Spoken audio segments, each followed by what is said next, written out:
Recent డేస్లో stock market కొంచెం భారీగానే పడుతుంది కదా. ఇన్ఫాక్ట్ గ్లోబల్ మార్కెట్స్ అనేవి బాగానే ఉన్నాయి, కానీ ఇండియన్ స్టాక్ మార్కెట్స్ మాత్రం కొంచెం ఎక్కువ ఫాలో అవుతున్నాయి. అండ్ ఎప్పుడూ లేనంత విధంగా గత 4 సంవత్సరాల్లో హైయెస్ట్ గా ఎఫ్ఐఎస్ ఇండియన్ ఈక్విటీ మార్కెట్స్ నుంచి డబ్బులు తీసుకువెళ్తున్నారు. ఏదైనా కొంచెం స్టడీ చేయడానికి ఇంట్రెస్టింగ్ ఆస్పెక్ట్ అని చెప్పి ఇంకొంచెం డేటాని చూస్తూ ఉంటే కరెక్ట్ గా ఒక నెల రోజులు ఎలక్షన్స్ ఉన్నాయనంగా, యుఎస్ ఎలక్షన్స్ ఉన్నాయనంగా, ఎందుకు ఇజ్రాయెల్ వాళ్ళు ఇరాన్ వాళ్ళు ఇప్పుడే కాన్ఫ్లిక్ట్ ని ఇంత పెద్దది చేసుకుంటున్నారు, దీన్ని పొలిటికల్ యాంగిల్ లో చూస్తున్నప్పుడు మన ఇండియన్ మార్కెట్ ఇంకెంతలా ఇంపాక్ట్ అయ్యే ఛాన్సెస్ ఉన్నాయి. ఒకవేళ in the worst case scenarios A reasons తో మార్కెట్ ఎంతవరకు డౌన్ అవడానికి ఛాన్స్ ఉంది. అండ్ ఇలాంటి సినారియోలో గ్లోబల్ గా ఉంటున్న ఈవెంట్స్ అన్నిటిని ముందుగానే అర్థం చేసుకొని ఈవెన్ మార్కెట్ ఫాలో అవుతుందని మనం ప్రిపేర్డ్ గా ఉంటున్నా ఎలాంటి ఇన్వెస్టింగ్ స్ట్రాటజీ ఆర్ స్టైల్ ని మనం మార్కెట్ లో ప్రెసెంట్ ఫాలో అయితే బెటర్ రిటర్న్స్ ని మనం లాంగ్ టర్మ్ లో చూసే అవకాశం ఉంది. ఇలా ఉంటున్న ఈ ఆస్పెక్ట్స్ అన్నిటి రిలేటెడ్ గా ఇవాల్టి వీడియోలో మనం డిస్కస్ చేసుకునే ప్రయత్నం చేద్దాం. ఇలా ఈ డేటా అంతటినీ కలెక్ట్ చేస్తూ ఇలాంటి ఒక వీడియో మీ ముందుకు తీసుకురావడానికి మేము పెట్టిన ఎఫర్ట్స్ మీకు వాల్యుబుల్ అని అనిపిస్తే చూస్తున్న పాయింట్ లోనే ఫస్ట్ 5 minutes లోనే మీకు అర్థమవుతుంది మనం ఏ లాజిక్స్ ని కనెక్ట్ చేస్తున్నాం అని. దెన్ తప్పకుండా లైక్ చేయండి. అండ్ మనం ప్రాబ్లమ్స్ ఒకటే కాదు, ఎందుకు మార్కెట్ పడిపోతుంది ఆర్ ఎందుకు మార్కెట్ పెరుగుతుంది ఇవి మాత్రమే కాదు మనం డిస్కస్ చేసుకోబోతున్నాం. ఎందుకు మనం మార్కెట్స్ ఇండియన్ ఈక్విటీ మార్కెట్స్ ని పాజిటివ్ గా చూడొచ్చు. అండ్ స్టాక్స్ లో ఇన్వెస్ట్మెంట్ చేస్తున్నా, మ్యూచువల్ ఫండ్స్ లో ఇన్వెస్ట్మెంట్ చేస్తున్నా, లైక్ నిఫ్టీ 50 ఆర్ ఏదైనా ఇండెక్స్ లో ఇన్వెస్ట్మెంట్ చేస్తున్నా, ఏ టైప్ ఆఫ్ మైండ్ సెట్ మనకు ఉండాలి అన్నది మీకు విత్ డేటా ఎక్స్ప్లెయిన్ చేస్తాను. ఇక మరి వీడియోని స్టార్ట్ చేద్దాం. అండ్ ఐ హోప్ మీకు నచ్చితే, కంటెంట్ నచ్చితే లైక్ చేస్తారని. అండ్ ఫ్రెండ్స్, వీడియోని స్టార్ట్ చేసే ముందు ఒక క్వశ్చన్ అడుగుతాను, మిమ్మల్ని ఖచ్చితంగా ఆన్సర్ చేయండి. ఇది ఎండింగ్ లో కూడా మాట్లాడుకుందాం.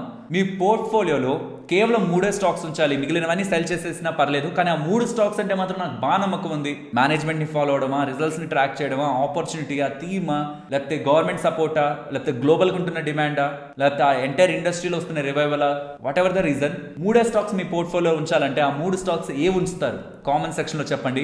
చాలా ఇంట్రెస్టింగ్ నేమ్స్ ఉంటాయి. మన వాళ్ళు ఎక్కువ ఏ స్టాక్స్ హోల్డ్ చేస్తున్నారనే దానికంటే ఏ స్టాక్స్ ఖచ్చితంగా ఉండాలనుకుంటున్నారని అర్థమవుతుంది. అండ్ మీకు ఆ 3 స్టాక్స్ లో ఏదైనా స్టాక్స్ నేమ్స్ చాలా లాజికల్ గా 3 ఉన్నాయనుకుంటే కామెంట్ ని కూడా లైక్ చేయండి. దీని గురించి మనం ఎండింగ్ లో మాట్లాడుకుందాం. అండ్ ఇప్పుడు మీకు నేను స్క్రీన్ ముందు డైరెక్ట్ గా ఎఫ్ఐఎస్ కి సంబంధించిన డేటా పెడుతున్నాను.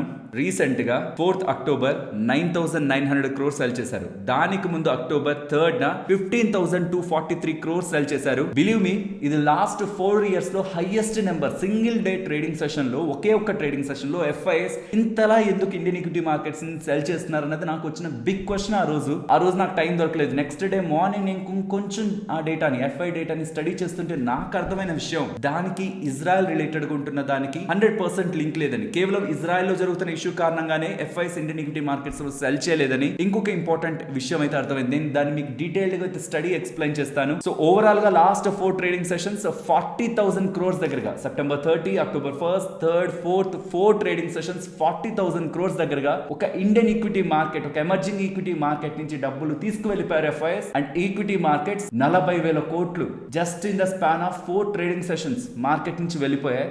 బట్ స్టిల్ మార్కెట్స్ అనుకున్నంత వర్స్ట్ గా ఫాలో అవ్వలేదు. ఎవరైనా ఈ మధ్య కాలంలో ఇదే పెద్ద ఫాల్ అనుకుంటుంటే, గతంలో ఎఫ్ఐఎస్ ఒక 6,000 కోట్లు 5,000 కోట్లు సెల్ చేస్తే మార్కెట్ లో ప్రాపర్ డెప్త్ లేక మార్కెట్ ఫాల్ అయిన సందర్భాలు, చిన్న చిన్న వాటికే 3% 4% పడిపోయిన సందర్భాలు బోల్డ్ ఉన్నాయి మనకి హిస్టరీలో. సో అలా కంపేర్ చేసుకుంటే ఇవాళ ఇంకా మార్కెట్ పెద్దగా పడనట్టే. ఇప్పుడు ఒక్కొక్క డేటా పాయింట్ ని కనెక్ట్ చేద్దాం. ఎఫ్ఐఎస్ సెల్లర్స్ గా ఉంటున్నారు, మనకు అర్థమైంది. అండ్ ఇది లాస్ట్ 4 years లో హైయెస్ట్ అనుకుంటున్నాం. గతంలో ఇంకెప్పుడెప్పుడు ఇలా జరిగాయి? June 4, 2024 12,436 crores దగ్గరగా సింగిల్ డే లో సెల్ చేశారు. January 7, 2024 10,500 crores. ఇందాక 12,000 crores అనుకున్నామా, అది ఎలక్షన్స్ రిలేటెడ్ గా ఉంటున్న ఇంపాక్ట్. June 4, 2024 అనుకున్నట్టు రాలేదు కదా నంబర్స్. సో అనుకున్నట్లు వస్తుందని ఎవరైతే ఇన్వెస్టర్స్ గా ఉన్నారో వాళ్ళు బయటకు వెళ్ళిపోయారు, లాజిక్ ఉంది. తర్వాత January 14 10,000 crore, August 5th 10,000 crore, January 18 కూడా 9,900 crore, September 30, 2024 కూడా 9,791 crores దగ్గరగా సెల్ చేశారు. కానీ ఈవెన్ ఎలక్షన్స్ టైంలో కూడా జరగనంత selling, 15,000 crore selling Indian equity మార్కెట్లు ఇప్పటి వరకు జరగలేదు. ఇజ్రాయెల్ రిలేటెడ్ గా ఇష్యూతో జరిగింది అని ఒకవేళ ఎవరైనా చెప్పాలనుకుంటుంటే, ఫ్రెండ్స్ ఇది ఇప్పుడు ఇజ్రాయెల్ రిలేటెడ్ గా ఏదైతే గ్లోబల్ మార్కెట్స్ అన్ని రియాక్ట్ అయ్యాయో, దీనికి 3-4 రియాక్ట్ అయ్యాయి.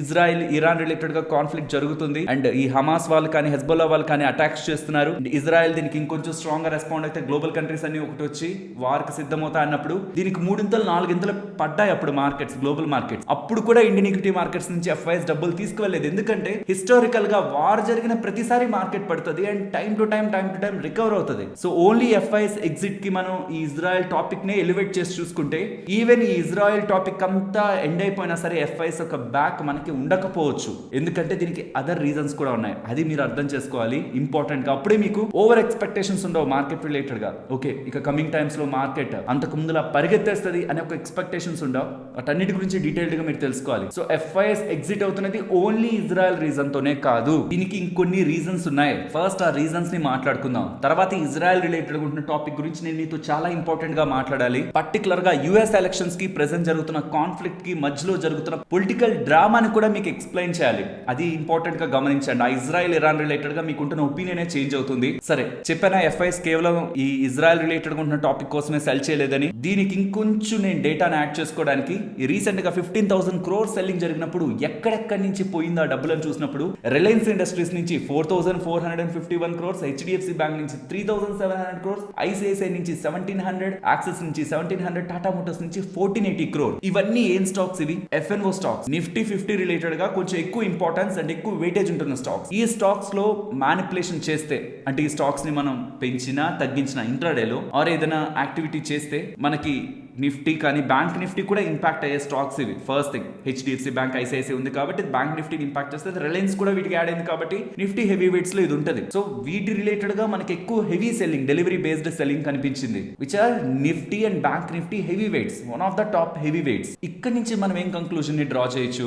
ఎవరెవరైతే ఈ ఎఫ్ఎన్ఓ రిలేటెడ్ గా హెడ్జ్ ఫండ్స్ కానీ ఫారెన్ పోర్ట్ఫోలియో ఇన్వెస్టర్స్ కానీ ఆ ట్రేడింగ్ ప్రొప్రైటరీ డెస్క్లు కానీ ఎవరెవరైతే మార్కెట్ లో ఎఫ్ఎన్ఓని చేద్దామని, వీటిల్ని మ్యానిపులేట్ చేద్దాం, ఇంట్రాడేలో మ్యానిపులేట్ చేద్దామని కొని పెట్టుకొని ఉంటారు వాళ్ళు, అండ్ ఈ స్టాక్స్ ని కొని వీటిని ప్లెడ్జ్ చేస్తే, తాకట్టు పెడితే హయ్యర్ హెయిర్ కట్ ఏం తీసుకోరు, చిన్న హెయిర్ కట్ తీసుకొని డబ్బులు ఇస్తారనమాట బ్రోకర్స్ అంతా. మనకు ఈ ప్లెడ్జింగ్ రిలేటెడ్ గా ఐడియా ఉందని అనుకుంటున్నాను చూస్తున్న వాళ్ళకి. సో ఈ ప్లెడ్జింగ్ ద్వారా కూడా ఎఫ్ఎన్ఓ ప్లే చేస్తున్న వాళ్ళందరూ కూడా రీసెంట్ గా కొత్తగా వచ్చిన సెబీ రూల్స్ ఈ ఎఫ్ఎన్ఓ రిలేటెడ్ గా స్ట్రక్చర్ అంతా మారుస్తూ ఆల్మోస్ట్ ఒక 40-50% దగ్గరగా వాల్యూమ్స్ డ్రాప్ అయిపోతాయి, ఈ ఎఫ్ఎన్ఓ సెగ్మెంట్ లో డ్రాప్ అయిపోతుంది అని ఒక అన్సర్టనిటీ క్రియేట్ అవుతుండేసరికి టెంపరరీగా ఎవరెవరైతే ఎఫ్ఎన్ఓ రిలేటెడ్ గానే మార్కెట్ లో ఇప్పటి వరకు ప్లేస్ అయింటారో ఎఫ్ఐఎస్ వాళ్ళు ఈ మేజర్ స్టాక్స్ నుంచి ఎగ్జిట్ అవుతున్నట్టు ఒక లాజిక్ ని మనం అర్థం చేసుకోవచ్చు. ఒక లాజిక్ ని మాత్రమే. ఇవి నేను ఒక్కనే మాట్లాడలేదు. ఈ వీడియో చేద్దాం అనుకునే ముందు హీలియోస్ క్యాపిటల్ రిలేటెడ్ గా సమీర్ అరోరా వాళ్ళు చేస్తున్న స్టేట్మెంట్స్ లో కూడా apart from China factor hedge funds could have sold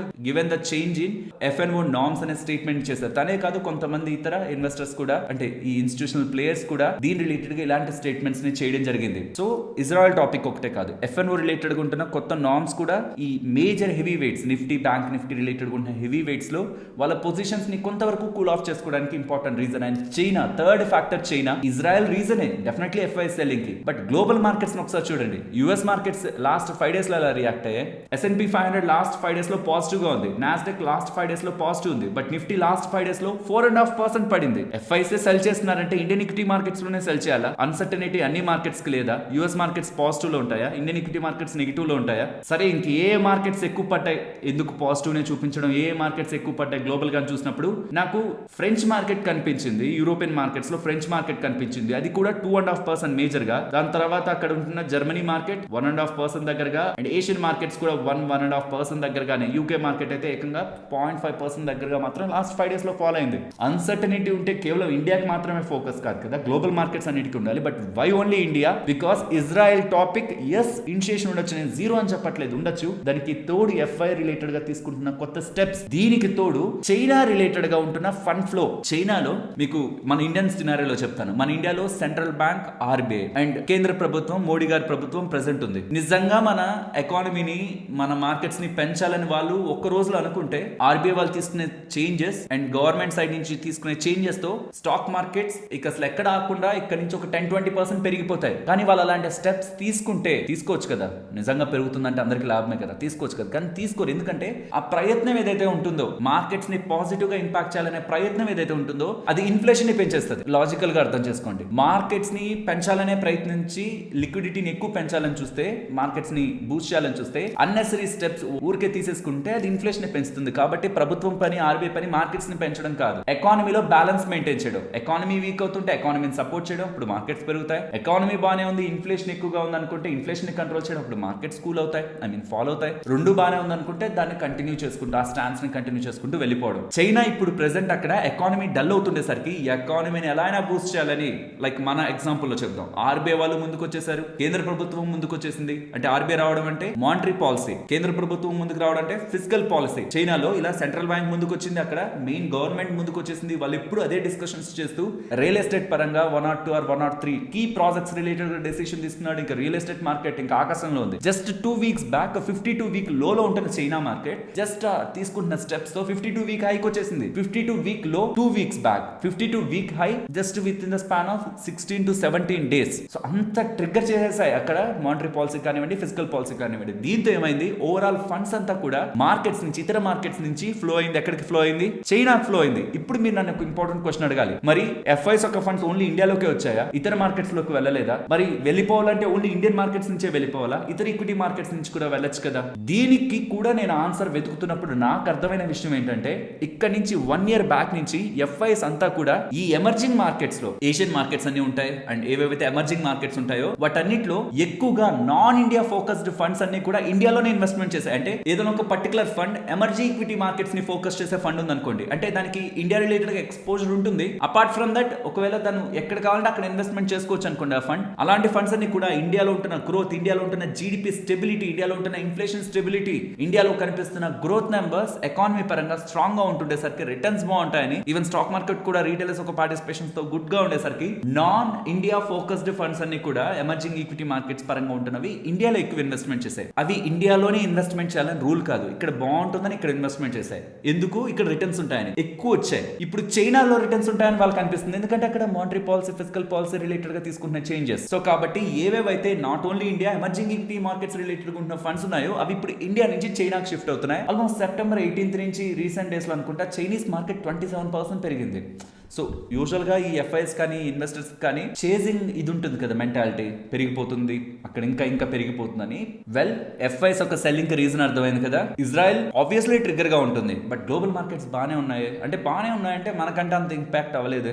only India ఎందుకు? ఎఫ్ఎన్ఓ రిలేటెడ్ గా అండ్ నేను ఫైండ్ అవుట్ చేసింది, నేను కొంచెం డీప్ గా స్టడీ చేసిన తర్వాత నాకు అర్థమవుతున్న లాజిక్స్, ఎఫ్ఎన్ఓ రిలేటెడ్ గా తీసుకొచ్చిన కొత్త నార్మ్స్, ఎవరైతే మేజర్ హెవీ వెయిట్స్ ని పెట్టుకొని మ్యానిపులేట్ చేద్దాం, లేకపోతే స్టాక్స్ తో ప్లెజ్ చేసి ఎఫ్ఎన్ఓ యాక్టివిటీస్ చేద్దాం అనుకుంటే ఎఫ్ఐఎస్ ఉంటారు, వాళ్ళు ఎగ్జిట్ అయింటారు. అండ్ చైనా రిలేటెడ్ గా ఫండ్ ఫ్లో డైవర్షన్ కూడా, non India focused funds emerging markets లోనే ఇన్వెస్ట్మెంట్ చేద్దాం అనుకున్న ఫండ్స్ ఇండియాలో ఎక్కువ ఇన్వెస్ట్మెంట్ చేస్తుంటే అది కొంచెం అవుట్ ఫ్లో అవుతుంది. ఎఫ్ఐఎస్ ఎందుకు సెల్ చేస్తున్నారో తెలిసింది కదా. ఈ చైనాని మనం ఏమైనా చేయగలమా? అంటే చైనాలోకి వెళ్ళిపోతున్న డబ్బులు మనం ఏమైనా ఆపగలమా? లేదు. ఆ చైనాలో ఎప్పుడైతే వాళ్ళు తీసుకుంటున్న చేంజెస్ ఫిజికల్ గా గవర్నమెంట్ సైడ్ నుంచి, మానిటరీ పాలసీ పరంగా అక్కడ ఉన్న సెంట్రల్ బ్యాంక్ నుంచి తీసుకున్న చేంజెస్ ఎకానమీలోకి రిఫ్లెక్ట్ అవ్వట్లేదు. ఇనిషియల్ బూస్ట్ ఉంటుంది. జపాన్ ఎగ్జాంపుల్ తీసుకోండి, అక్కడ జపాన్ ఒక మార్కెట్ ని ట్రిగ్గర్ చేయాలి, ఇంపాక్ట్ చేయాలని జపాన్ గవర్నమెంట్ బోల్డ్ స్టెప్స్ తీసుకుంది. ఈ వీడియోలో నేను ఎక్స్ప్లెయిన్ చేశాను జపాన్ మార్కెట్ ఎందుకు అన్ని సంవత్సరాల పాటు జీరోలో ఉందని. తీసుకున్న ప్రతిసారి అక్కడ స్టాక్ మార్కెట్ పెరిగింది, సస్టైన్ అవ్వలేదు, ఎందుకంటే అక్కడ గ్రోత్ రిఫ్లెక్ట్ అవ్వలేదు, ఇన్ఫ్లేషన్ పెరగలేదు. సో చైనా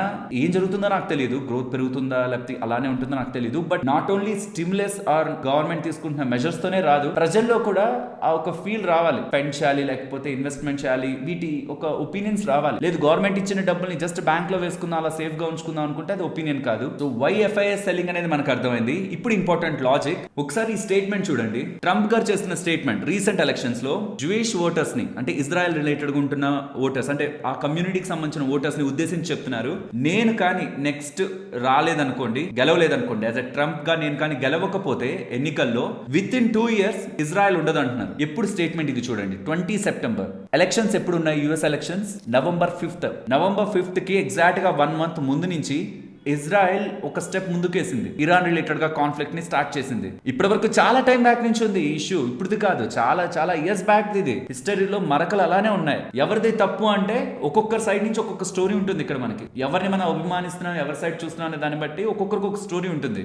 మరి ఎవరి వెనక ఎవరెవరు ఉన్నారు ఫస్ట్ అది మాట్లాడుకున్న తర్వాత ఈ ట్రంప్ గారి దగ్గరికి, ఎలక్షన్స్ దగ్గరికి మళ్ళీ వద్దాం. ఎవరెవరి దగ్గర ఎవరెవరు ఉన్నారు? ఇజ్రాయెల్ రిలేటెడ్ గా చాలా కంట్రీస్ ఉన్నాయి. US, UK, France, Japan, Germany, Australia ఇవన్నీ ఇజ్రాయెల్ ని సపోర్ట్ చేస్తున్నాయి. వెరాజ్ ఇరాన్ ని Russia, China, Turkey, Lebanon and most of the middle eastern countries ఉంటాయా అవి కూడా సపోర్ట్ చేస్తున్నాయి. ఇప్పుడు మనకేమనిపిస్తుంది అంటే ఇజ్రాయెల్ వాళ్ళకి ఇరాన్ వాళ్ళకి కొంచెం ఇష్యూలు ఉన్నాయి కాబట్టి వాళ్ళిద్దరు కొట్టుకుంటున్నారని మనం అనుకుంటాం. కానీ ఇజ్రాయెల్ రిలేటెడ్ గా, ఇరాన్ రిలేటెడ్ గా బ్యాక్ ఉండి వాళ్ళని నడిపిస్తున్నది కూడా వేరొకరు ఉండొచ్చు. ఇది మనం అర్థం చేసుకోవాల్సిన ఇంపార్టెంట్ ఆస్పెక్ట్. ప్రత్యేకించి కరెక్ట్ గా ఎలక్షన్స్ కి ముందే 2% దగ్గరగా ఎంటైర్ కంట్రీలో 2% దగ్గరగా ఓటర్స్ ఉన్నారు, జూయిష్ ఓటర్స్. మనకు తెలుసు కదా 1% ఓటర్స్ ఎటు మారినా గవర్నమెంట్స్ మారిపోయే సందర్భాలు కూడా వస్తాయి. ఇక్కడ 2% ఓటర్స్ ఖచ్చితంగా ఓటు వేస్తారు వీళ్ళు, ఎందుకంటే ఇక్కడ వస్తున్న గవర్నమెంట్ వాళ్ళ ఇజ్రాయెల్ అక్కడ సపోర్ట్ చేయాలి. సో ఈ జూయిష్ ఓటర్స్ గురించి ప్రెసెంట్ ఉంటున్న గవర్నమెంట్ ప్రో స్టెప్స్ తీసుకుంటుంది, ఇజ్రాయెల్ ని సపోర్ట్ చేస్తూనే వస్తుంది. ఇప్పటి వరకు కూడా ఎప్పుడు కూడా ట్రంప్ గారు రిపబ్లిక్ క్యాండిడేట్ అన్నమాట. ఇప్పుడు ప్రెసెంట్ అక్కడ పవర్ లో ఉంటున్నది డెమోక్రాట్స్, బైడెన్ గారు, తర్వాత కమలా హారిస్ గారు ఉంటున్నారు డెమోక్రాట్స్ గా. వాళ్ళు ఇజ్రాయెల్ కి సపోర్ట్ చేస్తూనే వస్తున్నారు. ఓటింగ్ బ్యాంక్ ఎప్పుడు జూయిష్ పీపుల్ ఎప్పుడు వాళ్ళకే వెళ్తూ వస్తుంది. కానీ ఫర్ ద ఫస్ట్ టైం నేను రాకపోతే అసలు ఇజ్రాయెల్ ఉండదు, ప్రెసెంట్ ఉన్న గవర్నమెంట్ దగ్గర నుంచి అంత సరైన సహకారం లేదు, నేను వస్తే సపోర్ట్ చేస్తాను, నన్ను గెలిపించండి అని ఈ 2% ఓట్ బ్యాంక్ ని టచ్ చేయడానికి కూడా ట్రంప్ గారు ప్రయత్నిస్తున్నారు. కానీ రియాలిటీ ఏంటంటే నిజంగా ట్రంప్ గారు పక్కన జూయిష్ పీపుల్ అంతా తిరిగి నిజంగానే ట్రంప్ గారు గెలిచినా సరే తను ప్రెసెంట్ జరుగుతున్న అన్సర్టనీ సపోర్ట్ చేసే వ్యక్తి అయితే కాదు. తను ప్రో ఇజ్రాయెల్ పర్సనే, కానీ వారిని అంత ఈజీగా ప్రెసెంట్ ఉంటున్న బైడెన్ గవర్నమెంట్ సపోర్ట్ చేసినట్లు తను సపోర్ట్ చేయరనేది నా ఒపీనియన్. తన స్టేట్మెంట్స్ స్ట్రాంగ్ గా ఉంటాయి, కానీ తన టైం పీరియడ్ లో స్టేట్మెంట్స్ ఒకటే ఉండేవి, ఇష్యూస్ ఇంత హైలైట్ అయ్యేవి కాదు. అండ్ ఇష్యూస్ ఇంత హైలైట్ అవుతున్నప్పుడు కూడా తను ప్రీవియస్ గా చేసిన స్టేట్మెంట్స్ కూడా నేనుంటే ఇలాంటివి జరిగేది కాదనే స్టేట్మెంట్స్ తన దగ్గర నుంచి ఉన్నాయి. సో పర్సనల్ గా ఇజ్రాయెల్ కూడా భావిస్తున్నది ఏంటంటే ఈ ఎలక్షన్స్ కి ముందే వాళ్ళు ఏం చేయాలనుకుంటున్నారో, ఇరాన్ రిలేటెడ్ గా ఏం చేయాలనుకుంటున్నారో అదంతా ఎలక్షన్స్ కి ముందే చేయాలనే ప్రయత్నం, November 5th కి ముందే చేయాలనే ప్రయత్నం ఇజ్రాయెల్ రిలేటెడ్ గా ఉందనేది నా అభిప్రాయం, నా ఒపీనియన్. ఎందుకంటే మీరే ఒకసారి ఆలోచించండి, నేనే ఇజ్రాయెల్ ప్రైమ్ మినిస్టర్ నెతన్యాహు అనుకుందాం, బెంజమిన్ నెతన్యాహు గారిని అనుకుందాం. నాకు ఎన్నికలు కనిపిస్తున్న యుఎస్ ఎన్నికలు, ఇప్పటి వరకు ఉంటున్న గవర్నమెంట్ నాకు సపోర్ట్ చేస్తుంది. ట్రంప్ గారు వస్తే ఎలా ఉంటారో మనకు తెలియదు.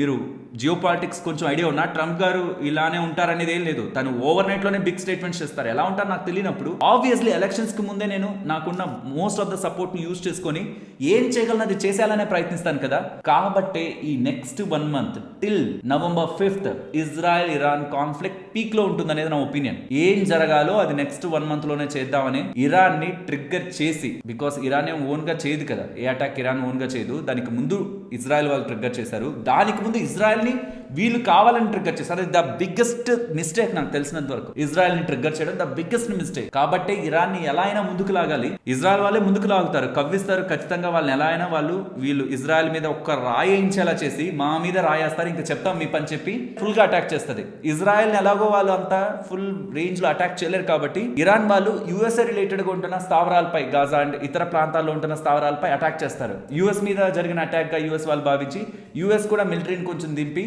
ఇరాన్ రిలేటెడ్ గా, బికాస్ ఇరాన్ కి యుఎస్ కి ఎప్పటి నుంచో ఇష్యూస్ ఉన్నాయి, ఇదే అదునుగా భావించి యుఎస్ వాళ్ళు కూడా అటాక్ చేసే సందర్భం ప్రెసెంట్ ఈ ఎలక్షన్స్ కి ముందు జరిగే స్కోప్ ప్రెసెంట్ ఉన్న సినారియోలో అయితే కనిపిస్తూ ఉంది. But once US step in అయిందంటే చైనా, రష్యా వీళ్ళంతా ఇరాన్ కి కూడా సపోర్ట్ వచ్చే స్కోప్ అయితే ఉంది. వాళ్ళు అక్కడి నుంచి వాళ్ళ సపోర్ట్ ఇచ్చే స్కోప్ అండ్ ఇంకొంచెం యుద్ధం ఇది ఇంకొంచెం పెరిగే స్కోప్ ప్రెసెంట్ ఉన్న ఎన్విరాన్మెంట్ లో వర్స్ట్ కేస్ సినారియోలో మనకు కనిపిస్తున్నాయి. కానీ గతంలో నేను ఈ వార్స్ అన్నిటినీ కొంచెం స్టడీ చేసి అర్థం చేసుకున్నాను. బట్ నాకు అర్థమవుతున్నది ఏంటంటే ఏ వార్ అయినా హెడ్లైన్స్ కోసమే. ఇజ్రాయెల్ ఇన్ని అటాక్ చేసింది, ఇన్ని రాకెట్స్ ని పంపించింది, ఇన్ని మిసైల్స్, ఇన్ని బాలిస్టిక్ మిసైల్స్ ని పంపించింది, ఇరాన్ ఇన్ని మిసైల్స్ పంపించింది. అక్కడ ఉంటున్న ప్రజలందరూ కూడా అమ్మ మా కంట్రీ ఇంత చేసేసింది, ఇంత అటాక్ చేసింది అని ఎగ్జైట్ అవ్వడం. వాళ్ళు అక్కడి నుంచి అటాక్ చేసినప్పుడు వాళ్ళ కంట్రీ వాళ్ళు ఎగ్జైట్ అవ్వడం. ఎవరి కంట్రీస్ లో ఉంటున్న ఆ ప్రజల కోసం హెడ్లైన్స్ కోసం చేశారు తప్పితే ఎక్కడా కూడా ఒక క్లియర్ విక్టరీ ఉండదు. ఎందుకంటే ఇరాన్ ని ఇజ్రాయెల్ వాళ్ళు ఏమైనా చేద్దామంటే అవుట్ సైడ్ నుంచి ఎవరు ఏం చేయలేరు.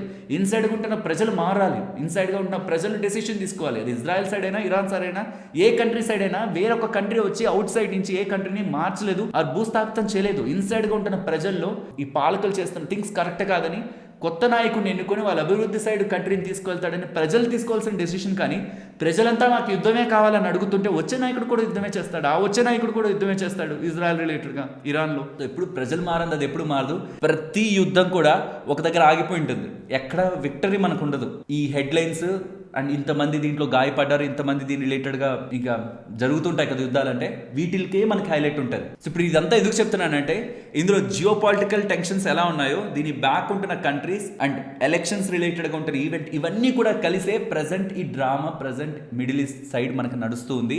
అది November 5th వరకు మనం ప్రిపేర్డ్గా ఉండాలి. ఇంకొంచెం హయ్యర్గా ఇది కొంచెం పెరిగి సడన్గా మార్కెట్లో ఓవర్ రైట్లో ఏదో జరిగిందనే కొన్ని న్యూస్ వినడానికి కూడా మనం రెడీగా ఉండాలి. నెక్స్ట్ మాట్లాడతాను మార్కెట్ ఎంతవరకు ఇంపాక్ట్ అయ్యే ఛాన్స్ ఉన్నాయి, మనం ఏం చేయాలన్నది కూడా డిస్కస్ చేద్దాం. ఇవన్నీ ఇష్యూస్ మనం మాట్లాడుకున్నాం. ఇప్పుడు మార్కెట్ ఒక ఇంపాక్ట్ గురించి మాట్లాడుకుందాం. రీసెంట్ హై నుంచి నిఫ్టీ ఎంత పడింది?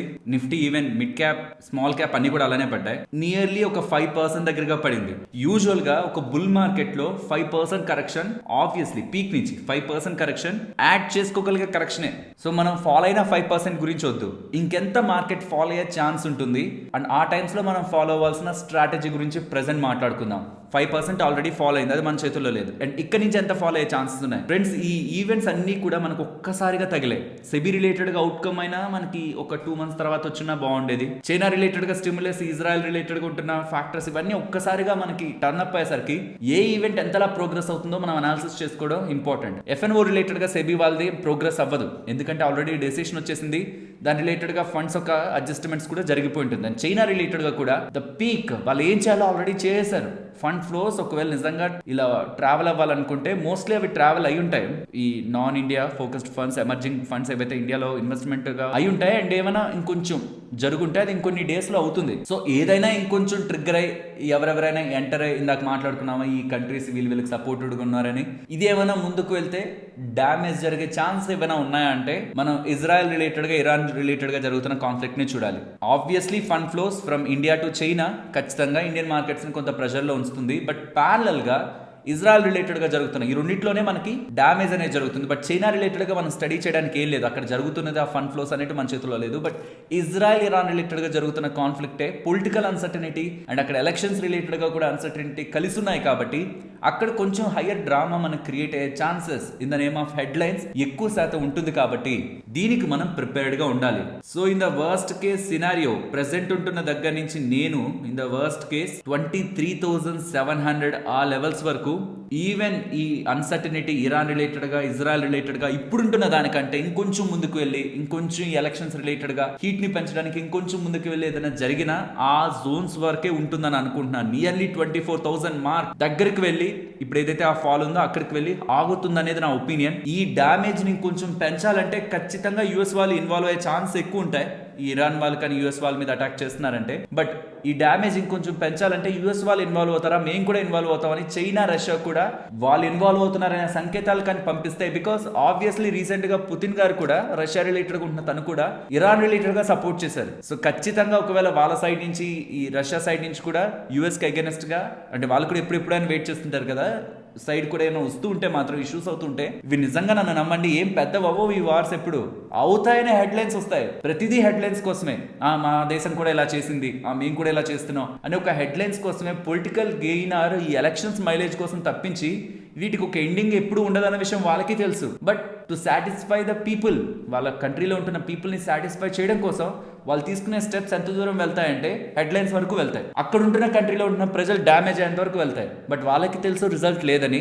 బట్ ఇవి ఒకవేళ జరుగుతుంటే మాత్రం ఇంకాస్త డ్యామేజ్ ఎక్కువ అయ్యే ఛాన్స్ ఉన్నాయి టువర్డ్స్ 22,500 అరౌండ్ లెవెల్స్ వరకు. సో అక్కడ వరకు కూడా వెళ్ళింది అనుకోండి మార్కెట్ ప్రెసెంట్ ఉంటున్న లెవెల్స్ నుంచి. ఇక వీలైతే ఇక్కడ నుంచి కూడా ఇంకొక 10% దగ్గరగా మార్కెట్ పడే ఛాన్సెస్ ఉన్నాయి. ఇఫ్ నిజంగా పడుతుంది, 100% పడుతుంది, అక్కడ ఖచ్చితంగా యూఎస్ వాళ్ళు వేరే కంట్రీస్ అన్ని ఇన్వాల్వ్ అయిపోతారని నాకు తెలిసింది అనుకోండి, నేను కొన్ని డేస్ లో ఇండియాలో రిచెస్ట్ పర్సన్ దాంట్లో నేను ఒకరిగా వెళ్ళిపోతాను. ఎందుకంటే ఖచ్చితంగా నాకు అలా జరుగుతుందని తెలిస్తే ఎఫ్ఎన్ఓతో ప్లే చేస్తే ఎక్కడికో వెళ్ళిపోతాం మనం. సో ఇది ప్రాబబిలిటీ అన్న విషయాన్ని చూస్తున్న వాళ్ళు గుర్తుంచుకోవాలి. ఇప్పటి వరకు మనం భయం మాట్లాడుకున్నాం, ఎందుకు భయాలు మార్కెట్లో పెరిగే ఛాన్స్ ఉన్నాయి వాటి గురించి మనం మాట్లాడుకున్నాం. నెగిటివ్ అదంతా. పాజిటివ్ ఎలిమెంట్స్ దగ్గరికి వద్దాం. ఫస్ట్ థింగ్, నేను చాలా టైం బ్యాక్ నుంచి చెప్తున్నాను, ఈవెన్ పడిపోతుంది కదా అని వాళ్ళు మనం నెగ్లెక్ట్ చేయలేము. రీటైలర్స్ ఒక పార్టిసిపేషన్ ఇండియన్ ఈక్విటీ మార్కెట్స్ లో సిగ్నిఫికెంట్ గా ఉంది. అవుతుంది. ప్రతి నెల ప్రెసెంట్ అయితే 20,000 కోట్లకు పైగా పెడుతున్నారు. రీసెంట్ ఆగస్ట్ నెలలో కూడా 23,547 crores దగ్గరగా ఇండియన్ ఈక్విటీ మార్కెట్స్ లో వాళ్ళు ఇన్వెస్ట్మెంట్ చేశారు. అండ్ ఇండియన్ ఈక్విటీ మార్కెట్స్ లో వాళ్ళు ఎస్ఐపి చేస్తుంటే, మ్యూచువల్ ఫండ్స్ లో ఎస్ఐపి చేస్తుంటే, ఆ డబ్బులు అంతటినీ మార్కెట్స్ లో పెట్టకుండా మ్యూచువల్ ఫండ్స్ కూడా పెద్ద మొత్తంలో క్యాష్ ని పక్కన ఉంచుకున్నారు. అండ్ మన దగ్గర కూడా సేవింగ్స్ రిలేటెడ్ గా ఉంటున్న మనీ కూడా మార్కెట్ ఒక సర్టైన్ లెవెల్స్ లో ఫాల్ అయిందంటే రీటైలర్స్ రిలేటెడ్ గా లంసమ్ అమౌంట్ కూడా మార్కెట్ లోకి వెళ్తుంది. ఈ ఫ్యాక్టర్స్ అన్ని చూసినప్పుడు మార్కెట్స్ ఒక డీసెంట్ కరెక్షన్ లోకి వెళ్ళాయని ఒక కన్విక్షన్ మ్యూచువల్ ఫండ్స్ కి, రీటైలర్స్ కి కలిగితే ఈవెన్ ఎఫ్ఐఎస్ వెళ్తున్న వాళ్ళ ఫండ్ ఫ్లో, ఎఫ్ఐఎస్ ఒక సెల్లింగ్ ఇంటెన్సిటీని బ్యాలెన్స్ చేసే ఒక పవర్ గా only from Indian equity markets act అయ్యే ఛాన్సెస్ ఉన్నాయి. కాబట్టి ఈ కరెక్షన్ కూడా నెక్స్ట్ ఇంకొక 5% కరెక్షన్ కూడా సైడ్ వేస్ లో ఉంటున్న మనీని మార్కెట్ లోకి ఇంపాక్ట్ చేస్తుంది. అక్కడి నుంచి కూడా మార్కెట్స్ ని కింద పడేయాలంటే మాత్రం ఖచ్చితంగా అది ఒక మెయిన్ ఈవెంట్ గా, గ్లోబల్ గా మెయిన్ ఈవెంట్ గా టర్న్ అయ్యే ఫ్యాక్టర్ ఉండాలి. చిన్న చిన్నగా వాళ్ళు వీళ్ళ మీద దాడి చేశారు, వీళ్ళు వాళ్ళ మీద దాడి చేశారంటే కాదు. పెద్ద పెద్ద కంట్రీస్ వస్తున్నాయి, ఇంకేదో జరిగిపోతున్న ఒక భయాలు మార్కెట్ లో క్రియేట్ అయితే కానీ ఈ లెవెల్ వరకు వెళ్తుంది, ఈ 22,500 వరకు వెళ్తుందని అయితే నేను అనుకోవట్లేదు. బిగ్ థింగ్స్ ఏదైనా జరిగితే కానీ. సో ఈ టైంలో మనం ఫాలో అవ్వాల్సింది ఏంటి? ఇక్కడ మనం అమ్మేసి ప్రెసెంట్ రేపు మార్కెట్ ఓపెన్ అయిన తర్వాత ఇక్కడ మనం మొత్తం అమ్మేసి 5% పడుతుందని నేను చెప్తున్నాను కాబట్టి అక్కడ ఒక 21,000 లెవెల్ దగ్గర కొనుక్కుంటే పోర్ట్ఫోలియోస్ ఖచ్చితంగా మనం కొంచెం గెయిన్ అవుతాం. కింద కొనుక్కుంటే ఇంకా ఎక్కువ కొనుక్కోవచ్చు, ఇప్పుడు అమ్మేయడం మంచి పద్ధతి అని ఎవరైనా అనుకుంటూ ఉంటే జస్ట్ ఇది ఒక్కటి మైండ్ లో ఎప్పటికీ ఉంచుకోండి. వారెన్ బఫెట్ గారు రీసెంట్ టైమ్స్ లో మార్కెట్ ఓవర్ వాల్యుయేషన్ లో ఉంది, చాలా ఎక్కువ పెరిగిపోయిందని తను చెప్తూ యాపిల్ రిలేటెడ్ గా ఎక్కువ పెరిగిపోయిన స్టాక్ రిలేటెడ్ గా కొంత అమ్మి డబ్బుల్ని పక్కన పెట్టుకున్నారు కానీ తన పోర్ట్ఫోలియో మొత్తాన్ని అమ్మేలేదు. ఎగ్జాంపుల్ గా చెప్తున్నాను, క్యాష్ లెవెల్స్ ని పెంచుకున్నారు, పోర్ట్ఫోలియో మొత్తాన్ని సెల్ చేయలేదు. అండ్ ఇంకొక ఇంపార్టెంట్ థింగ్ కూడా మనం అర్థం చేసుకోవాల్సింది, మార్కెట్ లో బిహేవియర్ ఎలా ఉంటుందంటే, లెట్స్ సే మీరున్నారు నేనున్నాను అనుకుందాం, నాకు మార్కెట్ పడుతుందో తెలీదు, పెరుగుతుందో తెలీదు, ఏం జరుగుతుందో తెలీదు. నేనేం చేస్తున్నా అంటే బ్లైండ్ గా పడిందా పెరిగిందో చూసుకోకుండా ఓ డేట్ పెట్టుకొని ఇన్వెస్ట్మెంట్ చేసుకుంటూ వెళ్ళిపోతున్నాను. మీరు మాత్రం కొంచెం నాలెడ్జ్ ఉంది అని అనుకుంటూ మీరు పెరుగుతుంటే అమ్మేసి పడితే కొందామని మీరు వెయిట్ చేస్తున్నారు అనుకోండి, మీరు 10లో 8-9 టైమ్స్ రైట్ అయితే కొంచెం కొంచెం డబ్బులు సంపాదిస్తారు. ఏదైనా రాంగ్ అయ్యే టైం అంటే మీరు పడుతుంది అనుకున్నారు, అక్కడి నుంచి మార్కెట్ ఒక 5-6% పెరిగింది అనుకోండి, ఆ టైంలో మీరు పక్కన పెట్టుకున్న డబ్బుల్ని మార్కెట్ లో ఎప్పుడు పెట్టాలో తెలియక నెక్స్ట్ ఫాల్ కోసం వెయిట్ చేస్తారు. అండ్ మీరు వెయిట్ చేసే ప్రతిసారి మార్కెట్ మీకు ఆపర్చునిటీ ఇవ్వకపోతే ఆ పక్కన పెట్టిన డబ్బులు ఎప్పుడు మార్కెట్ లోకి రాదు. కాబట్టి ఎప్పుడు గుర్తుంచుకోండి, పెద్ద మొత్తంలో డబ్బుల్ని పక్కన పెట్టేసుకోవడం అనేది అసలు లాజిక్కే లేదు మార్కెట్ లో. అసలు ఫస్ట్ థింగ్, మార్కెట్ లోకి వచ్చే డబ్బులు ఎప్పుడు కూడా లాంగ్ టర్మ్ ఒక 10 years 15 years హారిజన్ తోనే రావాలి, షార్ట్ టర్మ్ తో రాకూడదు. 10 years 15 years టైం పీరియడ్ తో మీరు వస్తున్నప్పుడు ఇప్పుడు ఏవైతే మీకు ఫాల్స్ కనిపిస్తున్నాయో ఒకసారి నిఫ్టీ చార్ట్ చూడండి. బోల్డ్ యుద్ధాలని, బోల్డ్ అన్సర్టనిటీస్ ని ఎదుర్కొని ఈ చార్ట్ మీకు కనిపిస్తుంది. నథింగ్ ఇవన్నీ లాంగ్ టర్మ్ లో 10 years 15 years మీరు ఉంటారంటే. రీసెంట్ వీడియోలో నేను ఇక్కడ ఎక్స్ప్లెయిన్ చేశాను, 5 years తర్వాత ఖచ్చితంగా పాజిటివ్ గెయిన్స్ ఉన్నాయి కదా. 10 years వెయిట్ చేస్తే హ్యాండ్సమ్ రిటర్న్స్, సిఏజిఆర్ రిటర్న్స్ అవన్నీ కూడా. అప్పటి వరకు పెట్టుంటే అంత డబ్బులు వచ్చి ఉంటుందని కాదు, అప్పటి వరకు పెట్టుంటే పెట్టినప్పటి నుంచి అంతంత సిఏజిఆర్ రిటర్న్స్ వచ్చుంటాయని. డీసెంట్ గా ఉంది కదా. సో పెద్ద మొత్తంలో డబ్బులు బయటికి తీస్తే మనం అనుకున్న సినారియోస్ ఏమీ జరగకుండా, నెగిటివ్ అనుకున్నవి ఏం జరగకుండా మార్కెట్ పెరిగిపోతే మనం ఆ డబ్బులు ఏం చేయాలో తెలియదు, మళ్ళీ పడితే కొందామని పక్కన పెట్టుకోవడం తప్పితే హైయర్ లెవెల్స్ లో ఏ మైండ్ కూడా అంత ఈజీగా యాక్సెప్ట్ చేయదు. అమ్మిన దగ్గర నుంచి పైకి వెళ్ళినప్పుడు కూడా కొనాలని ఏ మైండ్ కూడా యాక్సెప్ట్ చేయదు. కాబట్టి ఎప్పటికీ గుర్తుంచుకోండి, మార్కెట్ లో ఒక ఫాల్ కి మనం ప్రిపేర్డ్ గా ఉండాలి. స్మాల్ క్యాప్స్ అయితే ఈజీగా 30-40% ఫాల్ కి మనం ప్రిపేర్డ్ గా ఉండాలి. లార్జ్ క్యాప్స్ అయితే ఒక 20% ఫాల్ కి ఎప్పుడు కూడా మనం ఇన్వెస్ట్మెంట్ చేసిన దగ్గర నుంచి 20% ఫాల్ అవుతుందన్న దానికి రెడీగా ఉండాలి. ఆ రెడీగా ఉంటూ ఏ నెలలైతే మనకి ఫాల్ అయిపోతూ ఉంటుందో మార్కెట్, ఆర్ డౌన్ సైడ్ ఉంటుందో మార్కెట్, ఆ పాయింట్స్ లో మనకు వస్తున్న డబ్బుల్లోంచి మనం ఖర్చులకు పోనీ ఎక్కువ పడింది అనుకుంటే ఎక్కువ ఇన్వెస్ట్మెంట్ చేసుకుంటుంటే, ఆ లెవెల్స్ లో లోయర్ లెవెల్స్ లో ఇన్వెస్ట్మెంట్ చేసుకుంటుంటే, ఇర్రెస్పెక్టివ్ ఆఫ్ లెవెల్ సపోర్ట్ ఆ రెసిస్టెన్స్ అన్ని పక్కన పెట్టేసి ఇన్వెస్ట్మెంట్ చేసుకుంటుంటే, ఎలా అయితే మార్కెట్ ఈ రీసెంట్ టైమ్స్ లో పడి ఇంతలా మళ్ళీ మార్కెట్ పెరిగిందో, మళ్ళీ అలా మార్కెట్ పెరిగినప్పుడు మీరు ఆ డౌన్ సైడ్ చేసిన ఇన్వెస్ట్మెంట్ ఇంకెక్కువ రిటర్న్ ఇస్తూ, మీరు ముందు నుంచి చేసిన ఇన్వెస్ట్మెంట్ ఒక ఆల్ఫా అంతకు ముందు ఉంటున్న దానికంటే మీకు రిటర్న్ ని ఇంకొంచెం పెంచుతుంది. మనం చేయగలిగేది ఇది మాత్రమే. ఇంతకు మించి ఏదైనా చేద్దామని మనం ప్రయత్నిస్తే హిస్టారికల్లీ ప్రూవెన్ వాళ్ళు మిస్టేకే చేశారు. ఎవ్వరూ రైట్ కాలేదు మార్కెట్ ని టైం చేయడంలో. So never think about selling portfolio stocks. అదొక బిగ్ మిస్టేక్ అవుతుంది. పడుతుందని తెలిసి కూడా హోల్డ్ చేయాలి ఇన్వెస్టర్ అంటే. వారెన్ బఫెట్ గానే చూడండి, ఎవరినైనా చూడండి, 2021 అనుకుంటా క్యాష్ లెవెల్స్ ని పెంచారు మార్కెట్ పడుతుందని ఒక ఒపీనియన్ తో, కానీ పడలేదు మార్కెట్. అక్కడి నుంచి bull run, mega bull run start అయింది. పడుతుందనే తను వెయిట్ చేస్తారు. 2021-22 నుంచి తనని గమనిస్తే మార్కెట్స్ రిలేటెడ్ గా తను ఎక్కడ బులిష్ కామెంట్స్ ఉండవు. క్యాష్ లెవెల్స్ పెరుగుతుంటాయి. బర్క్షైర్ హతావే వాళ్ళకి సంబంధించిన కంపెనీవి. అంటే దాని అర్థం ఏంటి? మార్కెట్ పడుతుంది అనుకున్నారు కానీ పడలేదు. పెద్ద పెద్ద మహామహులే మార్కెట్ పడుతుందని ఎక్స్పెక్ట్ చేస్తే రాంగ్ అయినప్పుడు మనం మార్కెట్ పడుతుందని ఎక్స్పెక్ట్ చేసి పడిపోతుందని ఎలా అనుకుంటాం? కాబట్టి ఎప్పుడు స్టే ఇన్వెస్టెడ్. పడుతుందని ఒక ఒపీనియన్ ఉంటే ఏదైనా ఓవర్ వాల్యూడ్ కొంటున్న స్టాక్ నుంచి కొంత డబ్బులు బయటికి తీసి క్యాష్లో అలా ఉంచండి విత్ థాట్. అంటే ఏమైనా గుర్తుంచుకోవాలంటే బయటికి తీస్తున్న డబ్బులు మీరు అనుకున్న లెవెల్కి రాకపోవచ్చు, మార్కెట్ కూడా పడకపోతుంటే దాన్ని మంత్లీ మళ్ళీ ఇన్వెస్ట్మెంట్ చేసుకుంటాను, మళ్ళీ ఎస్ఐపిలో మళ్ళీ మార్కెట్కి ఇన్ఫ్యూజ్ చేస్తాను. బట్ నా వ్యూ ఇది, మార్కెట్ పడుతుందని కాబట్టి కొంచెం బయటికి డబ్బులు తీశాను, వెయిట్ చేస్తాను ఆ ఈవెంట్ అయ్యేంత వరకు. అలా ఏం జరగలేదంటే మళ్ళీ మార్కెట్లో పెట్టాలి ఖచ్చితంగా. ఇంకేదైనా ఇతర ఆపర్చునిటీస్ ఉంటే, మీకు హయ్యర్ ఆపర్చునిటీస్ ఉంటే వేరే దగ్గర మంచి రిటర్న్స్ వచ్చేలా వాటిలో అయినా పెట్టచ్చు. అండ్ నిఫ్టీకి సంబంధించి మీరు మ్యాక్స్ తీసుకున్న జనవరి 2000 నుంచి మే 2004 వరకు ఎవరైనా ఇన్వెస్ట్మెంట్ చేసి మార్కెట్ బాగా పెరిగిపోతుంది, అంతకుముందు పెరిగిపోతుంది అని ఇన్వెస్ట్ చేస్తే వాళ్ళు 1% నెగిటివ్ లోనే ఉంటారు. కానీ అక్కడి నుంచి నెక్స్ట్ 3 years లో మార్కెట్ 270% పెరిగింది. So 4 years negative return, next 3 years 270% return. ఇప్పుడు ఫస్ట్ నుంచి చూసారనుకోండి మార్కెట్ 245% పెరిగినట్టు. సో నెగిటివ్ రిటర్న్స్ లో ఉంటున్న 4 సంవత్సరాలు పేషెన్స్ గా వెయిట్ చేసి ఇంకొక 3 సంవత్సరాలు వెయిట్ చేసి ఉంటేనే నెగిటివ్ రిటర్న్స్ కాకుండా 245% రిటర్న్స్ తో ఆ పర్సన్ ఎగ్జిట్ అయ్యేవాడు. లేదంటే ఆ నెగిటివ్ రిటర్న్స్ కి మైండ్ సెట్ ఒప్పుకోక ఏంటి ఎంతసేపు ఇన్వెస్ట్ చేసినా ఇదేనా, వాళ్ళు ఎవరో చెప్పారు ఇన్వెస్ట్మెంట్ చేయమని, వాళ్ళంతా మార్కెట్ గురించి ఆహో ఓహో అన్నారు, ఇదంతా ట్రాప్, వేస్ట్, ఫిక్స్డ్ డిపాజిట్ లో పెట్టున్నా రిటర్న్స్ వచ్చేవి, ఇదంతా వేస్ట్ అనుకొని ఎగ్జిట్ అయిపోయింటారా, నెగిటివే. నెక్స్ట్ వాళ్ళు మళ్ళీ మార్కెట్లోకి వస్తారు, ఎప్పుడు పెరిగిపోతున్నప్పుడు రారు. చూడండి ఇక్కడ పెరిగిపోతున్నప్పుడు రారు, మళ్ళీ మార్కెట్ పడిపోతుంది, పీక్ వెళ్తుంటే చూసారా, అప్పుడు ఎగ్జైట్మెంట్ తో నేను తప్పు చేశాను మళ్ళీ వస్తారు. మళ్ళీ మార్కెట్ గ్లోబల్ గా ఏదైనా క్రైసిస్ వస్తే సడన్ గా ఫాలో అవుతుంది, తప్పు చేశామని ఎగ్జిట్ అవుతారు, మళ్ళీ మార్కెట్ పెరుగుతుంది, ఎంటర్ అవుతారు. అండ్ సర్టైన్ పీరియడ్ వరకు ఇక్కడ కూడా 3 years వరకు పెద్ద రిటర్న్ లేకుండా నెగిటివ్ గా మార్కెట్ ఉంచేస్తుంది, మళ్ళీ రాంగ్ అనుకుంటారు, మళ్ళీ రైట్ అనుకుని ఎంటర్ అవుతారు, మళ్ళీ మార్కెట్ ఫాలో అవుతుంది. ఇలా ఎవరైతే మార్కెట్ లో రిటర్న్స్ నే మైండ్ లో పెట్టుకుని ఎంటర్ అవుతూ ఉంటారో, నేను పెట్టాను 2 సంవత్సరాలు నాకు ఇంత రిటర్న్ రావాలి, 3 సంవత్సరాలు నాకు ఇంత రిటర్న్ రావాలని ఎంటర్ అవుతుంటారో వాళ్ళని time to time doors open చేసి బయటకు వెళ్ళని, నీకు ఇది ఒక ఆప్షన్ లేదంటే నీ క్యాపిటల్ పోతుందని భయపెట్టే ప్రయత్నం మార్కెట్ టైం టు టైం చేస్తూనే ఉంటుంది. కొంచెం ఇన్ఫ్లుయెన్స్ అవ్వండి, ఇప్పటి వరకు ఇన్ఫ్లుయెన్స్ అయ్యారు, ఇన్ఫ్లుయెన్స్ అవ్వండి.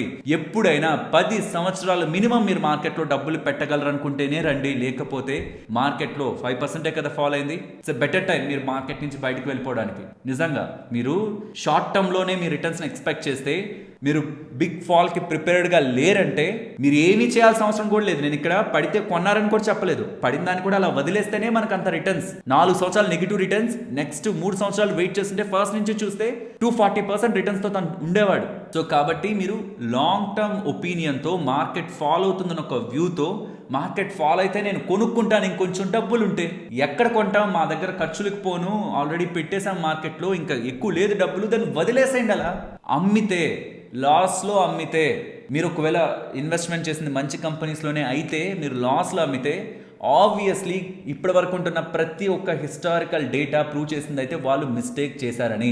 సో మీ టైం, ఎఫర్ట్స్, ఎనర్జీ మొత్తం పోర్ట్ఫోలియో ఎంత పడింది, ఈ రోజు ఎంత లాస్ వచ్చింది, ఇలా అయితే అలా నా క్యాపిటల్ ఫ్యూచర్లో నేను ఒక లాంగ్ టర్మ్ గోల్ కోసం ఇన్వెస్ట్మెంట్ చేస్తున్నాను, వర్కౌట్ అవుతుందా లేదా అని దాని మీద మీ ఎనర్జీ టైం పెట్టే బదులు ఏ స్టాక్స్లో ఇన్వెస్ట్మెంట్ చేశాను, ఆ కంపెనీస్ రిజల్ట్స్ ఎలా పర్ఫామ్ చేస్తున్నాయి, రిజల్ట్స్ ఎలా ఇచ్చాయి, మేనేజ్మెంట్ ఏం చెప్తుంది, ప్రెసెంట్ రెవెన్యూ ఎంతకు తీసుకువెళ్తారంటున్నారు, దానికి వాళ్ళు ఎలా తీసుకెళ్తారంటున్నారు, గైడెన్స్ ఎలా ఇస్తున్నారు, మార్జిన్స్ ఇంప్రూవ్ అయ్యే డెసిషన్ ఏమైనా తీసుకుంటున్నారా, ఏమైనా అక్విజిషన్స్ చేస్తున్నారా, అది ఏ రకంగా ఇంపాక్ట్ ఉంది బిజినెస్ మీద, అండ్ గ్లోబల్ గా ఎన్విరాన్మెంట్ పరంగా ఏదైనా చేంజ్ అవుతుందా, ఇవన్నిటిని మీద అనాలిసిస్ చేయండి, వీటన్నిటి మీద టైం పెట్టండి. ఈవెన్ ఇన్ ద ఫాల్ మీరు బెస్ట్ స్టాక్స్ లోకే ఎంటర్ అవుతూ ఉంటే, మంచి స్టాక్స్ లోకి ఎంటర్ అవుతుంటే, పెరగడం అంటూ మొదలు పెట్టాక ఇండెక్స్ అలా ఉంటాయేమో స్టాక్స్, మీరు ఎంటర్ అవ్వాల్సింది మంచి పాయింట్ అవ్వాలి. ఈవెన్ మీరు మంచి పాయింట్లు ఎంటర్ అవ్వకపోయినా 20-30% ఫర్ ద 6 months 1 year అది కన్సాలిడేట్ అయినా, డౌన్ సైడ్ కన్సాలిడేట్ అయినా, ఆఫ్టర్ వర్డ్స్ అయినా సరే, ఇఫ్ ఇన్ కేస్ అది ఫండమెంటలీ స్ట్రాంగ్ బిజినెస్ కి స్కోప్ ఉంటే రిటర్న్స్ ని మనకి డెలివర్ లాంగ్ టర్మ్ లో స్టాక్ మార్కెట్ చేస్తుంది, చేసింది కూడా. ఈ వీడియోని చూడండి, మీకు ఫుల్ క్లారిటీతో అర్థమవుతుంది. అండ్ నేను పర్సనల్ గా చెప్తున్నాను, మార్కెట్ లో ఇన్వెస్టెడ్ గా ఉన్నాను, ఇక్కడ నుంచి ఒక 20-30% అది ఫాలో అవుతుంది ఏదో ఒక పాయింట్ లో. నాకు తెలియదు, ఓవర్ నైట్ లో మనం నిద్రపోతుంటాం, అక్కడ ఎవరో ఏదో జరిగిందంటారు, మార్కెట్స్ ఫాలో అవుతాయి భయంతో, అది నాకు సంబంధం లేదు, నాకు తెలీదు. కానీ లాంగ్ టర్మ్ లో ఖచ్చితంగా నా డబ్బులు గ్రో అవుతుందని ఒక నమ్మకంతో మార్కెట్లో డబ్బులు పెట్టాను. ఓ 20-30% ఫాల్ అయినా నేను భయపడను. ఒకవేళ స్కోప్ ఉంటే, ఆపర్చునిటీ ఉంటే అక్కడ కొనుక్కుంటాను, ఇంట్రెస్టింగ్ కంపెనీస్ అన్నింటినీ కొనుక్కుంటాను. ఇన్ ద లాంగ్ టర్మ్ నాకు ఒక మంచి వెల్త్ స్టాక్ మార్కెట్స్ ద్వారా క్రియేట్ ఉందని నమ్మకంతో ఉన్నాను కాబట్టి నేను మార్కెట్లో ఉంటున్నాను. ఒకవేళ ఈ నమ్మకం లేదనుకోండి, దాని వాళ్ళకి వచ్చే ప్రతి ఫాల్ కూడా పెయిన్ఫుల్ ఉంటుంది. నమ్మకం ఉందనుకోండి, ప్రతి ఫాల్ కూడా ఆపర్చునిటీగా ఉంటుంది. మీకు ఐ హోప్ మొత్తం లాజిక్ అంతా అర్థమైందని ప్రెసెంట్ జరుగుతున్న ఎన్విరాన్మెంట్తో. సో నెక్స్ట్ వస్తున్నది ఏదైనా ఒకటే గుర్తుంచుకోండి, హెడ్లైన్స్ వరకు చాలా కంట్రీస్ ప్రయత్నిస్తాయి, అల్టిమేట్గా దాని కారణంగా డ్యామేజ్ అయితే ఆ కంట్రీలో ఉంటున్న ప్రజలు, ఆ కంట్రీలో ఉంటున్న ఎకానమీ డిస్టర్బ్ అవుతుంటుంది. ఇప్పటికే మిడిల్ ఈస్ట్ లో చాలా కంట్రీస్ లో జరిగిన వార్స్ కారణంగా ఇంకా అక్కడ ప్రజలు కోలుకోలేకపోతున్నారు, చాలా మంది డిస్ప్లేస్ అయిపోయారు. ఇలాంటివే ఉంటాయి మోస్ట్లీ. ఇవి ఎక్కడ పెద్దగా అయిపోయి పెద్ద భారీ యుద్ధాలు వచ్చేస్తాయి. ఈ మధ్య ప్లాట్ఫామ్స్ అన్నింటిలో కూడా మూడో ప్రపంచ యుద్ధం అనేలాగా సినారియో ఉంది కదా, ఆ స్టెప్ ఎవ్వరూ తీసుకోరు. వాళ్ళ కంట్రీ ఎకానమీని ఇంప్రూవ్ చేసుకోవడానికి చూస్తారు, కాకపోతే హెడ్లైన్స్ కోసం అయితే ప్రయత్నిస్తారు. దానికి మార్కెట్స్ ఎలాగో రియాక్ట్ అవుతుంటాయి. అవి ఆపర్చునిటీగా చూడాలా, భయపడి ఎగ్జిట్ అవ్వాలా, ఇది ఇన్వెస్టర్స్ యొక్క మైండ్ సెట్ మీద ఆధారపడి ఉంటుంది. ఫ్రెండ్స్, ఐ హోప్ మీరు 3 స్టాక్స్ మీకు సంబంధించినవి డిమాట్ అకౌంట్లో ఉండాలంటే అవి ఏంటనేది కింద కామెంట్ సెక్షన్లో పెట్టారని. 3 స్టాక్స్ ఏంటి పోర్ట్ఫోలియోలో అవే ఉండాలి, ఇంకే ఉండకపోయినా పర్లేదు. లాంగ్ టర్మ్ నా వెల్త్ని ఇవి క్రియేట్ చేయగలవన్న 3 స్టాక్స్, యాక్చువల్గా ఒక 7-8 స్టాక్స్ మాట్లాడచ్చు, కానీ ఓన్లీ 3 అంటే అప్పుడు కొంచెం ప్రెషర్ ఉంటుంది మైండ్ మీద. కేవలం ఆ 3 అంటే ఏంటని కామెంట్ సెక్షన్లో చెప్పండి. అండ్ ఇంత ఎఫర్ట్స్ మీ ముందు పెట్టి ఇలాంటి ఒక కంటెంట్ మీ ముందుకు తీసుకురావడానికి మేము పెట్టిన ఎఫర్ట్స్ మీకు వాల్యుబుల్ అనిపిస్తే ఖచ్చితంగా లైక్ చేయండి. ఇఫ్ ఛానల్ని సపోర్ట్ చేద్దాం అనుకుంటే మన ఛానల్కి సంబంధించిన demat account links description comment సెక్షన్లో ఉంటాయి. ఛానల్ని సపోర్ట్ చేద్దాం అనుకుంటే ఆ లింక్స్ ద్వారా వెళ్ళి అకౌంట్ ఓపెన్ చేసుకోండి, మాకు బెనిఫిట్ ఉంటుంది.